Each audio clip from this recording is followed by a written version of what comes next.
Хуваарай тавир эрхлэгчдийн үйлдвэрчний эвлийн нэгдсэн орооны гишүүд буюу микроавтобусны эзэд Чингисийн талбай цэцэрхүүцлийн жагсаал зохион байгууллаа. Тэд бага автобусны стандартыг төтгөлзүүлэх 20 гаруй жил төрийн ачааг хувийн өрөнгөөр үүрэлцэж ирсэн хөтөлбөрөөр үнэлүүлэх, нийслэлийн нийтийн тээврийг хөгжүүлэх сангаас санхүүжилт гарган шинэ микроавтобустай болохыг шаардсан юм а. Улсын хэмжээнд гараад байгаа ой хэрийн төмөр авч хэрэгжүүлж байгаа арга хэмжээний талаар өчигдөр онцгой ерхий газрын удирдлага төрийн ордон мэдээлэл хийлээ. Өнөөдрийн байдлаар улсын хэмжээнд 89 төмөр гараад байгаагаас 4 төмөрийг цурамд оруулж чадаагүй байна. Энэ жил хураашилт эхэлсэн салхины хүч их байгаа нь ой хэрийн төмөр гарах газар ах нөхцөлийг бүрдүүлж байгааг албаныхаа онцоллоо. 2012 оны тогтоолоор Эрдэнэс Тавталгын компани хувьцаа эзэмшигч зарим иргэдийг нэрлсэн үнээр нь засгийн газарт хувьцаагаа худалдах болцоо олгох шийдвэр гаргаж 1,504,000 эргэн хувьцаагаа худалдах хүсэлт гаргасан байна. Ингээд Эрдэнэс Тавталгын компани хувьцаа эзэмшигчдээс эдгээр иргэдийн нэрийг хассан ч засгийн газрын хувьцааны төлбөрийг одоо олтол төлөөг байгаа. Тиймээс иргэд хувьцаагаа буцааж эзэмших гэсэн хүсэлтийг улсын хурлын өргөдлийн байнгын ороонд гаргаж эхэлжээ. Өнгөрсөн 2 дугаар сарын 18-нд өргөдлийн байнгын ороо засгийн газарт энэ асуудлыг шийдвэрлэх чиглэл өгсөний дагуу засгийн газрын ээлж туралдаанаар эдгээр иргэдийг дахин бүрдэх шийдвэр гаргаж холбогдох байгууллагуудад үүрэг өгчээ.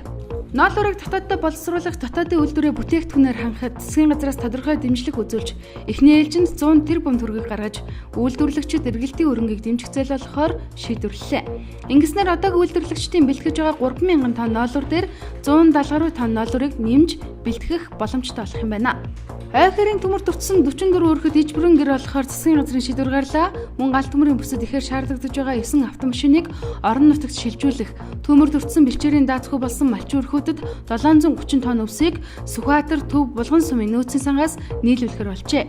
Дээр нь засаг хүчний ерөнхий командлагч Монгол Улсын ерөнхийлөгчөөс өгсөн үүрэг чиглэлийн дагуу төмөрөөс урьдчилан сэргийлэх болон төмрийн зурвас татах зориулт төвхий байлдааны 6 ширхэг техникийг онцгой хөдөлгөөний ерөнхий газарт шилжүүлэхээр болсон байна.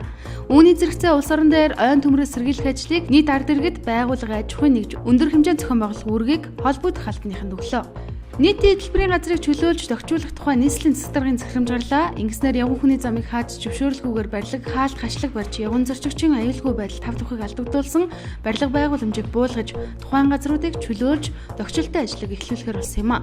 Улаанбаатар хотын 92 гудамж цэцэрлэгт ногоон байгууламжийн тарилт, арчлалт, хамгаалтын ажил хийгдэж эхэллээ. Тодорхойлбол энэ сарын 20-оос Төв замдаа ургасан моддыг шохоодож эхэлсэн байна. 1995 оны 4-р сард багш нар цалингаа 40% нэмэхийг шаардаж жагсаал зохион байгуулж удаатай энэ жагсаалд нийт 6,000 гаруй багш хамрагдаж 143 хоногийн хугацаанд тэмцсэн юм а. Харин өчигдөр тухайн үед ажил хаял зарласан багш нарын төр хорооны гишүүдтэй Монголын боловсрол шинжилгээ ухааны үйлдвэрчний эвлийн гишүүд залуу багш нар уулзалт хийсэн байна.